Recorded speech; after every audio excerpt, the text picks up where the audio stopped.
Missouri is playing its best basketball right now, and the Coach Cal era may be over in Arkansas before it even gets started.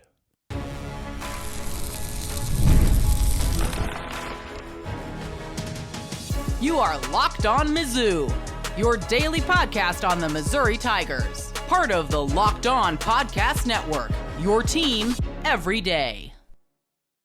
Hey, all you true sons and daughters, I'm John Miller, your Mizzou mafioso and the central scrutinizer of Missouri Tigers football and basketball. And from the first whistle to the final drive, FanDuel makes the NFL playoffs even more exciting. Right now, new customers can bet $5 and get $300 in bonus bets if you win your first $5 bet. Actually, your first bet, period. Excuse me there. Let me correct myself. So visit FanDuel.com to get started. And here's the beautiful thing right now if you're a Missouri basketball fan. This Missouri team is playing its best basketball right now. They're clearly playing better than they were to start the season. And one of the indications of that is, well, Dennis Gates' rotation has gotten a lot shorter here over the last few games. That means that, well, this non-conference period where Missouri had a very manageable schedule in basketball, seems like there was a real method to Dennis Gates' madness here in terms of he realized, wait a second, if we're going to go 15 or 18 deep, as he likes to say, we're going to have to really figure this out and have enough rope here to give ourselves, enough slack to give ourselves, I should say, to figure things out. And when Missouri, you look back at the results, and Missouri, well, one game that is holding Missouri back in terms of the projections is the game against Eastern Washington, where the Tigers only ended up winning that game by 7 points there in early November.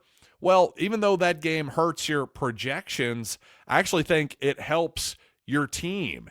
And while after that particular game, Missouri dropped all the way down to 64 in the projections, well, that was by far the lowest Missouri got the entire season. The Tigers now all the way up to 27th, according to KenPom, after, well, racing past the projections once again against Arkansas. And by once again, I don't mean specifically against Arkansas. I mean after doing it against Florida, after doing it against Vanderbilt, after doing it against LSU, and, of course, about a month ago against Kansas as well. And even a close loss to Illinois is in Missouri's favor right now in terms of projections. But again, to my point here about Missouri playing its best basketball right now, having figured out its rotation, I sort of sarcastically called Dennis Gates' rotations in November the bingo hopper rotations. Well, I got to say, Dennis Gates knew what he was doing. And while the tweaks were mostly done during that non-conference period, there are still some tweaks happening here as the season goes along. And what you figured out is this team has enough depth that a kid like Marcus Allen, who I believe played 0 minutes in Missouri's previous game, comes out and plays 17 important minutes tonight, where his size and athleticism and his really good defense tonight, time and time again, Allen, despite being more of a wing type of player, was one of Missouri's best rim protectors, I thought. There was at least a couple, 3 times where Arkansas players attacked the rim only to see Marcus Allen using the principle of verticality, to quote Jeff Van Gundy, to go straight up in the air, use his big, long, athletic body to force a miss at the rim. So Allen, a guy who once again made both of his free throws, by the way. What a solid hand he has been for Missouri, by the way. And by the way, of course, another big first half for the Tigers as they scored 52 points, led by 17 at halftime. Of course, it was easy to make the joke, hey, get ready for a nail biter then in the second half. And while obviously it was a slow go offensively for Missouri in the second half, I'm encouraged by the fact that Missouri never let Arkansas any closer than 10 in the second half. So bottom line is, it wasn't perfect like None of Missouri's wins have been so far this season by any means. But at the same time, here we are, 15-3, Tigers 4-1 in the conference. Now a tie for third place in the league. I think pretty safe bet that Missouri is going to be a ranked team tomorrow, considering the only teams ahead of Missouri in the standings, number 1 Auburn, number 21 Ole Miss Rebels, and tied with third, number 4 Alabama right now is Missouri. Just below them, number 8 Kentucky, number 5 Florida. Yeah. What of these things does not fit? Apparently it's Missouri who is unranked. Well, I think we're going to take care of that problem tomorrow.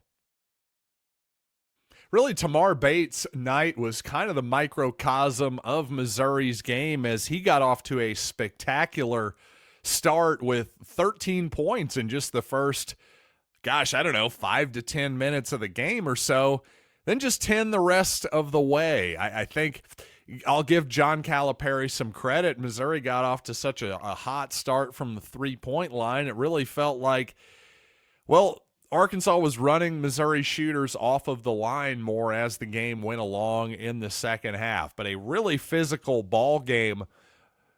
Just the officials were letting stuff go, and I'll be honest, I'm not going to complain about that as long as it's consistent. As long as it's consistent from half to half, from side to side, I really had not very many complaints about the officiating for the most part. But again, in terms of Dennis Gates' strategy and how he's played this entire season just as a whole, and not just as a game-to-game exercise, well, I think it's paid massive dividends, especially with players like Trent Pierce. So let's talk about more of Trent Pierce's game, how I think his confidence continues to grow. Frankly, the entire team's confidence continues to grow with this Missouri basketball team. But first, I want to talk about Prizepicks, and this message is brought to you by Prizepicks, the place to get real money sports action. With more than 10 million members and billions in winnings, Prizepicks has changed the game in daily fantasy sports. Whether it's the playoffs or the regular season, Prizepicks has made it easier than ever to win big while enjoying all the football action. Well, now it is playoff time, by the way, of course. Good job, Chiefs. Way to bring it home. I was watching very closely on my iPhone, looking down occasionally, I should say, from the Missouri basketball game. But for me, this week on Prizepicks, I already gave out my pick. Travis Kelce I had for more than 70 yards. Well done there, no problem. Actually, about 117 for Travis against the Texans. Let's see if Lamar Jackson can pull through for me with more than 250 passing yards. But regardless, you just simply pick more or less on at least two players, and when you get it right, watch the winnings roll in. Ready to run your game this football season? Download the app and use code Locked On College to get $50 instantly after you play your first $5 lineup. That's right, $50 for just playing. Don't wait. Take your game to the next level with Prizepicks. It's Prizepicks. Run your game.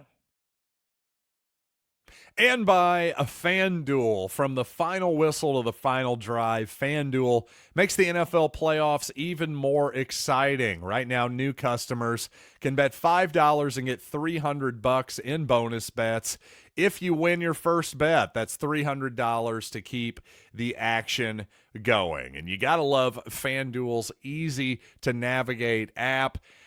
And I got to say, Ohio State minus 8.5 against Notre Dame. Initially, I was like, ooh, that seems awful high, but I don't think I can take Notre Dame. Let's just stay away from the college football playoff national championship game. I know, we want to have action on everything to make it more fun. Just watch football. Just trust me for a change. If you've trusted me during these reads, by the way, it's worked out well for you. I'll point that out. So just visit FanDuel.com to join today and get started with $300 in bonus bets. That's FanDuel.com. Make this playoff season unforgettable with FanDuel, an official sportsbook partner of the NFL. And while there were certainly some missed calls, and for my perception anyway, some calls that I disagreed with, at least compared to the Florida game, the Auburn games on the road, listen, I just enjoyed the officiating in this game a lot more. Hey, maybe you can say, easy for you to say Missouri had a relatively comfortable win, but this was a physical basketball game. They were letting them play, as they say. But to me, what I hate is when you see a physical first half and then suddenly second half, it is whistles galore. To me, pick a lane. That's my main point there. But more importantly, what I think is the most impressive thing that is happening for Missouri right now is Trent Pierce. His confidence, 4 of 4 in the ball game in about 20 minutes, including 2 3-pointers. Gosh, that dunk he tried to put on Trevin Brazil, too. If that would have went down, would that not have made us all happy? But just another really strong game from Trent Pierce, who I think just continues to figure out how to use his 6'10" frame to his advantage. And again, just to me, the fact that his confidence is just obviously growing with each and every passing game here. I think the fact that he's entered the starting lineup has jolted his confidence a little bit and really hasn't hurt Josh Gray's production as far as I can tell either. So I think that move in the starting lineup has been a fruitful one for Dennis Gates and Missouri so far. And by the way, Arkansas now 0-5 in the SEC. Hey, at least John Calipari got another paycheck, Arkansas fans. I know you guys are bummed out, but really, at least John Calipari's great-great-grandchildren will never have to work. That's what's truly important. I know that will help all of you sleep at night. But I will say this, I'll sleep a little bit better at night as a Missouri fan when Anthony Robinson stops getting so overly aggressive with his offhand when dribbling. I almost think it's to the point where he's gotten a reputation with officials for being a little bit too aggressive with pushing off with that offhand while dribbling. But I will say, while Robinson definitely didn't have his best offensive game, well, he saved his best shot for last, a very late clock 3-pointer step back. Really not much offense for that, but that basically ended the game for Missouri. And Mark Mitchell with another game where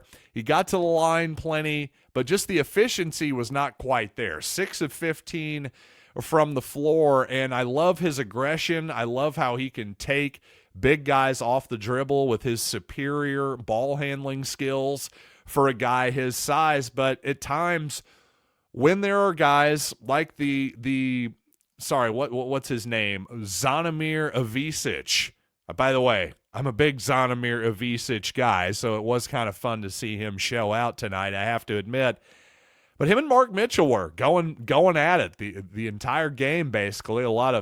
Some good trash talking back and forth and all that. But Ivisic, who is listed at 7'2", definitely gave Mitchell, who is listed at 6'9", some problems. And that's the thing with Mitchell. When he goes against a guy, when he goes against real length and size like that, he simply struggles to finish around the basket.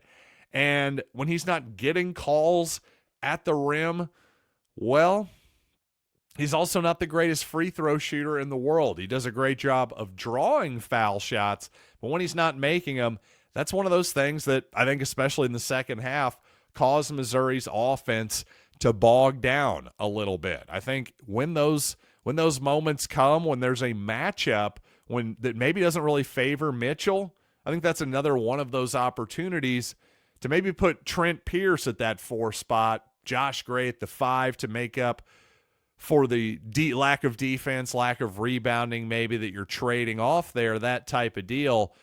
But again, ultimately, I just think that you kind of got to live with what Mitchell does both positively and negatively and just hope that he can figure out ways to finish around the rim. The good news is this is not Mitchell's last year with Mizzou, more than likely, as he is just a junior in terms of eligibility. And a few more basketball notes here. Another stalemate on the glass, more or less, for Missouri.